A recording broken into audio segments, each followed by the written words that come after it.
대권 주자들은 막판 표심을 잡기 위해 치열한 유세전을 펼치고 있습니다. 인형탈, 딱지 같은 소품을 사용하거나 자전거를 타고 입장하는 등의 퍼포먼스를 선보이기도 했는데요. 자, 유세 대결은 어떻게 보셨을까요? 유치해서 못 빠지겠어요. 유치해서 못 빠지겠어요. 우리나라 선거 문화가 왜 이런지 모르겠거든요. 솔직히 나도 했거든. 하얀 장갑 끼고 율동을 했거든. 근데 진짜 이게 뭐냐. 그러니까 저 독일에 있을 때는 제가 선거운동하는 걸 봤거든요. 근데 길바닥에 3인당원들인데 닦아가지고 초등학생한테 다가가더니 자기 정책을 막 얘기하는 거야. 너 지금 투표권 얻지만 언젠가 너 우리 당을 지지해야 돼. 조용조용 설득하고 이런 모습을 보다가 여기 딱 나와가지고 딱 이러면서 굉장한 자괴감을 느꼈는데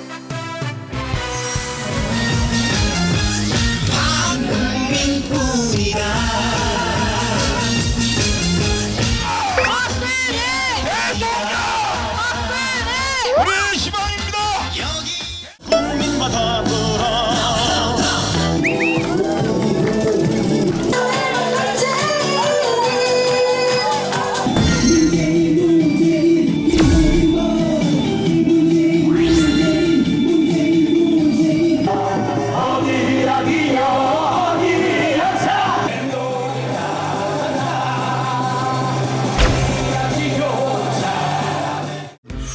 나라마다 문화가 있는 거예요.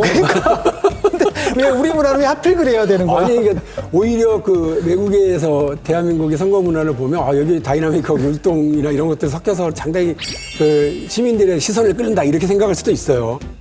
난 진중권 댄스를 보고 싶어. 아니, 그거 두 번 보실 일이 아니에요. 무대 위에서 막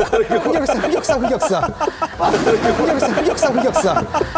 이게 이제 뭐 그 김성애 소장이라고 나랑 같이 방송하는 분의 말에 따르면은 선거 운동 기간이 너무 짧아서 그런다 그러더라고요. 그때쯤 되면 무슨 설득하고 이런 게 아니라 일단 존재감을 드러내는 게 더 중요하기 때문에 요란하게 음악 들고 춤추고 뭐 이런 걸 할 수밖에 없다 뭐 이렇게 말씀을. 근데 그 율동하는 거를 보고 혹은 방송 차량에서 유세하는 걸 지나가면서 듣고 그 표심을 결정한 유권자는 아마 대한민국의 지난 30년 통틀어서 10,000명도 안 될 거예요. 그러니까 그거는 어떻게 보면 자기 스스로 우리 진영 내부에 서로 이렇게 흥을 돋구기 위한 이런 도구로 많이 사용한다고 생각하시면 될 것 같고. 그 한류인 것 같아, 그것도. 아니, 제가 지금 그 얘기를 하는 거예요. 그 삼국지 위지 동의전에 보면은 음주 가무를 즐겼다는 의미적인. 현실에서도 영화에서처럼 강동원이 춤을 춘다면 네. 저도 가죠. 그런데 진중권이 추니까 안 된다는 얘기입니다. 저라도 가죠. 근데 언어의 가벼움은 어떻게 할 거예요? 그러니까 저는 이 뭐 감동까지도 바라지도 않아요. 그런데 뭐 겁대가리, 버르장머리, 나라 꼬라지 뭐 이런 얘기들이 대선 후보의 선거 유세 현장에서 나올 만한 단어이냐고요. 자칫 잘못하면 촛불 들고 다니다가 깜빵 가는 그런 세월을 살게 될지도 모릅니다. 장난 같습니까? 군인들이 나라를 지배하던 시대, 그때보다 더 엄혹한 모든 전직 검사들이 온 나라를 다 지배하는 나라가 될 수도 있습니다, 여러분. 5년짜리가 건방지게 겁이 없어. 근데 감히 선출 권력으로부터 임명받은 임명 권력이 그야말로 겁대가리 없이 어디 건방지게 국민에게 달려듭니까? 국가의 인프라 투자와 기업의 일상적 경제활동, 기업활동을 구분하지 못하는 실력으로 경제를 살리겠습니까, 여러분? 사람들의 머리를 빌린다는데 머리를 빌릴 머리라도 있어야 되지 않습니까? 인구 100만의 성남시를 이렇게 운영을 했는데 5천만의 대한민국을 운영하면 나라 꼬라지가 어떻게 되겠습니까, 여러분? 저보고 전쟁광이라고 아주 풍악을 울립디다 보니까 아주 선거에 이용해 먹으려고 아주 풍악을 울립디다.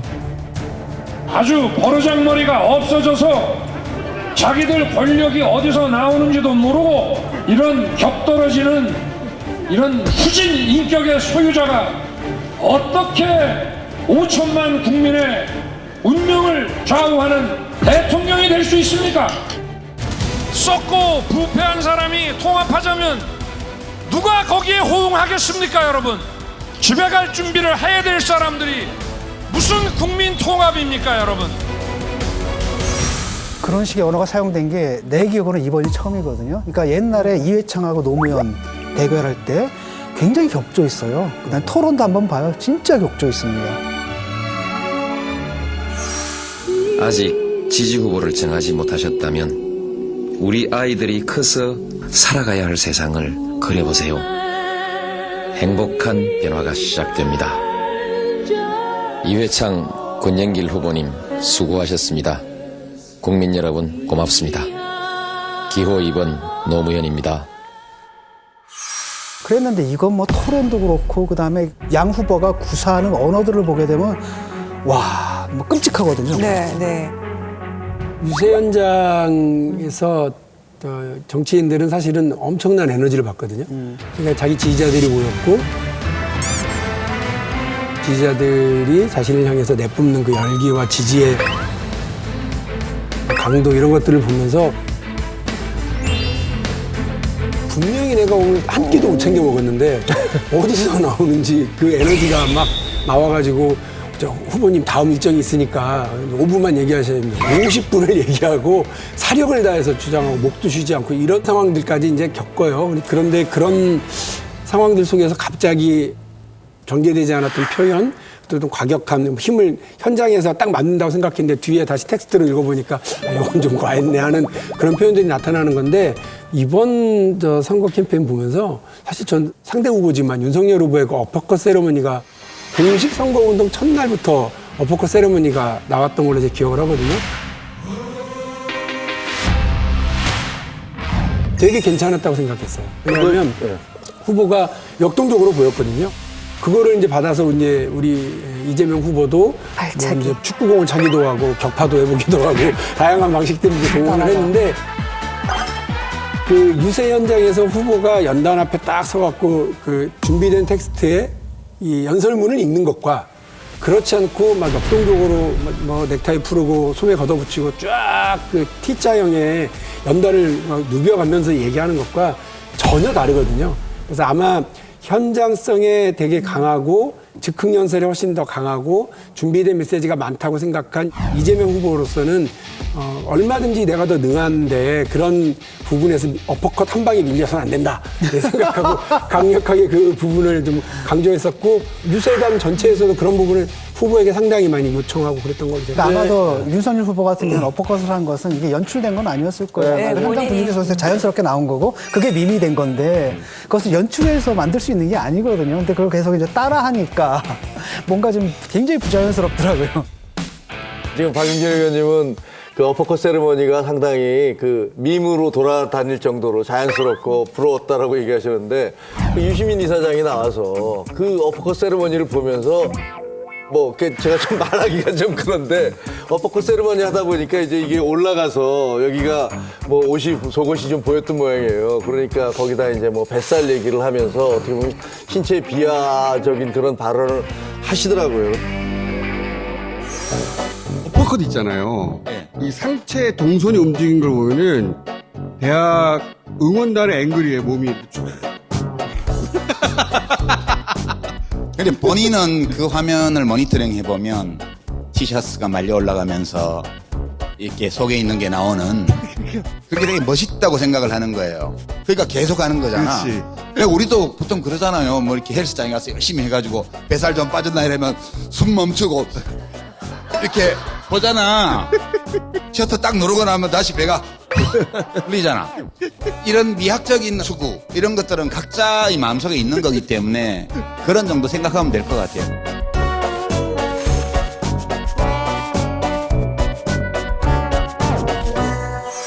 사실 그걸 들으면서 야, 뭐 본인은 사실 어록을 많이 남기신 분이잖아요. 컴퓨터로 압수수색한 게 증거인멸이 아니라 증거 보존을 한 것이다라고 말씀을 하셨고 또 그 말씀을 하실 때 이렇게 들어보니까 야, 옛날에 본인이 국회의원 할 때 백바지 입고 의사당 앞에 나와서 사람들이 야, 복장 좀 제대로 할 수 없냐라는 그런 논란을 불러일으켰던 적도 있는데 야, 이 막판이 되니까 나와서 저런 말씀까지 하시는구나. 그리고 거기다가 사실이 아닌 얘기를 또 많이 하셨잖아요. 예를 들어서 뭐 저 윤석열 후보 같은 경우는 1000명이 들어갈 때 들어간 거고 이재명 후보는 300명 뽑을 때 들어갔으니까 이재명 후보가 훨씬 똑똑하다라는 식의 말씀을 하셨는데 팩트 체크를 해보니까 전혀 사실이 아닌 걸로 오히려 저 윤석열 후보는 287명인가 뽑을 때 들어갔다는 걸로 확인이 돼서 그것도 논란이 있고. 40부터는 건 대단한 거예요. 그렇죠. 뭐 어쨌든 저는 지금 말씀하신 데서 정말 놀란 게 그래도 유시민 씨라고 한다면 한국 진보계에 있어서 대표적인 뭐 자타 뭐 지식인이 아닌가 싶은데요. 그런데 어떻게 머리가 좋니 안 좋니 이 얘기를 할 수가 있느냐, 어떻게 외모를 평가할 수 있느냐, 이런 거는 진보에서 안 하는 거 아닌가 이런 생각이 들어서 저분이 정말 진보인가 하는 생각을 할 수밖에 없고요. 가까이 수행한 사람들 얘기를 좀 들어봤는데 이 지방 출장을 가잖아요. 그 윤석열 후보가 너무 털털하대요. 그래서 그 상대 의자에다가 신발째로 바로 올리고 그냥 가방 있잖아, 가방에다가 속옷 같은 거 이렇게 집어넣어 그냥 덜렁덜렁 뭐 온다는 거예요. 지금은 이제 조금 달라졌겠지만 처음에 이제 초반에 막 유세할 때 얘기 들어보니까 그래서 같이 갔던 사람들이 깜짝 놀라서 그 갈아입을 옷이나 이런 것들 있잖아요. 그런 것도 그냥 입으면 되지 뭐 입었던 건 내일도 입고 뭐 이런 스타일이라는 거예요. 그러니까 본인의 외모나 그런 것들을 신경을 잘 안 써서 사실 그게 또 뭐 사람들이 야 바지를 왜 그렇게 통이 큰 바지를 입어 뭐 헐렁하게 입고 다녀 이런 얘기를 했었죠.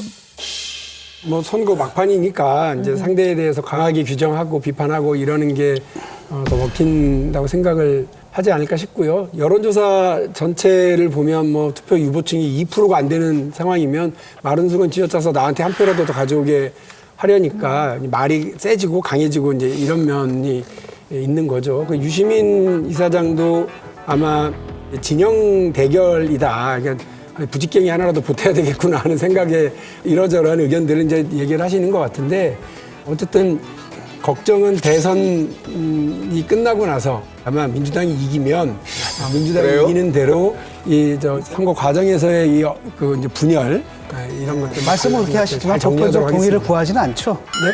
말씀은 그렇게 하시지만 보편적 동의를 구할 수 한 있어요. 번이라도 편 좀 들어줘 보세요.